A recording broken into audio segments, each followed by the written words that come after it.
معاشی معاونت اور پشت پناہی کے الزامات کا عالمی سطح پر مقابلہ کر رہا ہے۔ اس بارے میں جہاں انڈیا کی تمام تر توجہ کا مرکز آنے والے دنوں میں ہونے والی FATF کی میٹنگ ہے، وہیں امریکہ بھی اس تمام صورتحال کا بغور جائزہ لے رہا ہے۔ اس بارے میں حال ہی میں ایک نیوز چینل سے بات کرتے ہوئے پاکستان کے وزیر خارجہ شاہ محمود قریشی نے اس امید کا اظہار کیا تھا کہ پاکستان بہت جلد اس فہرست سے نکل جائے گا۔ اس سے پہلے بھی پاکستان سن 2013 سے سن 2016 تک گرے لسٹ کا حصہ رہ چکا ہے۔ ہارون الرشید کا کہنا ہے کہ اس دوران پاکستان تسلی بخش کارکردگی کی بنیاد پر اس لسٹ سے نکل گیا تھا، تو اسی پس منظر میں پاکستان کے لیے اس فہرست سے نکلنا ضروری ہے۔ بہت ہی معتبر ذرائع کے مطابق اس فہرست سے نکلنا اتنی جلدی اس لیے ممکن نہیں ہو سکے گا کیونکہ یہ ایک پیچیدہ عمل ہے جس میں کئی ماہ یا سال لگ سکتے ہیں۔ یہ کہنا کہ اس اجلاس میں پاکستان گرے لسٹ سے نکل جائے گا یا اگلے اجلاس میں نکل جائے گا صحیح نہیں ہوگا۔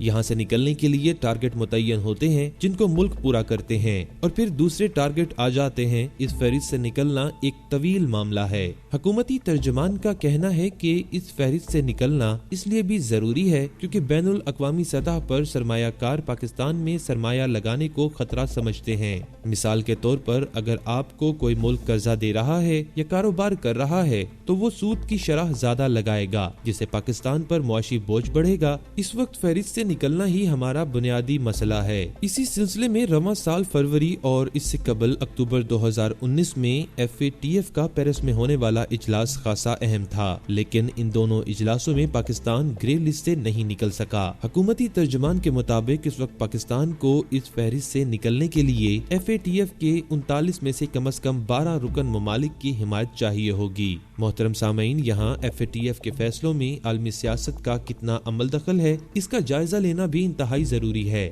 انڈیا کی حکومت اور اس کے اتحادی اس کوششوں میں ہیں کہ پاکستان مزید تنزلی کا شکار ہونے کے بعد بلیک لسٹ میں شامل ہو جائے، کیونکہ انڈیا کا الزام ہے کہ پاکستان دہشت گردی کی روک تھام اور ان کی مالی اعانت کو روکنے کے اقدامات میں سنجیدگی کا مظاہرہ نہیں کر رہا۔ دوسری ہی جانب پاکستان کے اتحادی مانتے ہیں کہ محدود وسائل ہونے کے باوجود پاکستان دہشت گردی کو روکنے کی تمام کوششیں کر رہا ہے۔ انڈین میڈیا کی جانب سے ایسا تاثر دیا جا رہا ہے کہ پاکستان دنیا کی آنکھوں میں دھول جھونک رہا ہے اور در حقیقت FATF کی سفارشات پر عمل درآمد نہیں کیا جا رہا۔ ناظرین، دوسری جانب گزشتہ ماہ چین نے پاکستان کی حمایت کرتے ہوئے کہا تھا کہ اکتوبر کا جائزہ پاکستان کے حق میں جائے گا۔ واضح رہے کہ چین پاکستان میں معاشی راہداری کے قیام کے غرض سے $60 ارب کی سرمایہ کاری کر رہا ہے اور وہ ماضی میں بھی پاکستان کی حمایت کرتا رہا ہے۔ ہارون الرشید کا اس بارے میں کہنا ہے کہ بظاہر تو FATF کی فہرست اور اس میں شمولیت ایک تکنیکی مرحلہ ہے، لیکن اس وقت یہ بھی خطے کی سیاست کا شکار ہو رہا ہے۔ مثال کے طور پر پچھلے 2 سال سے اس معاملے پر امریکہ نے بیشتر اجلاس کیے اور ان تمام معاملات کو اجاگر کرنا شروع کر دیا۔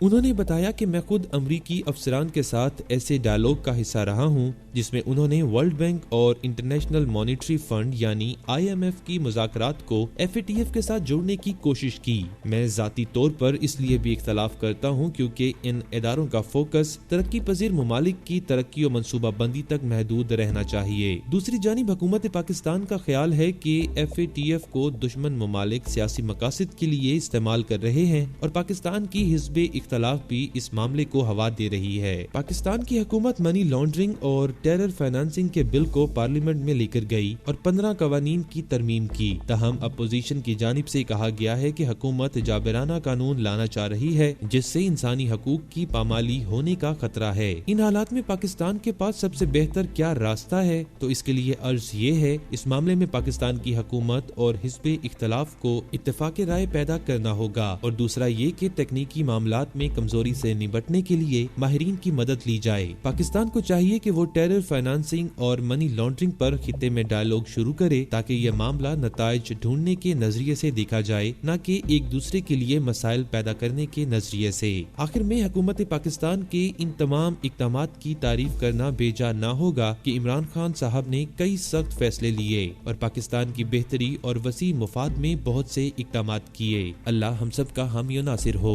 ناظرین، آج کی کی ویڈیو میں بس اتنا ہی. امید کرتے ہیں آپ کو ہماری آج کی یہ ویڈیو پسند آئے گی. ویڈیو پسند آنے کی صورت میں اسے لائک کیجیے گا اور اپنے دوستوں کے ساتھ واٹس ایپ اور فیس بک پر ضرور شیئر کیجیے گا. اگلی ویڈیو آنے تک اپنا خیال رکھیے گا. اللہ نگہبان.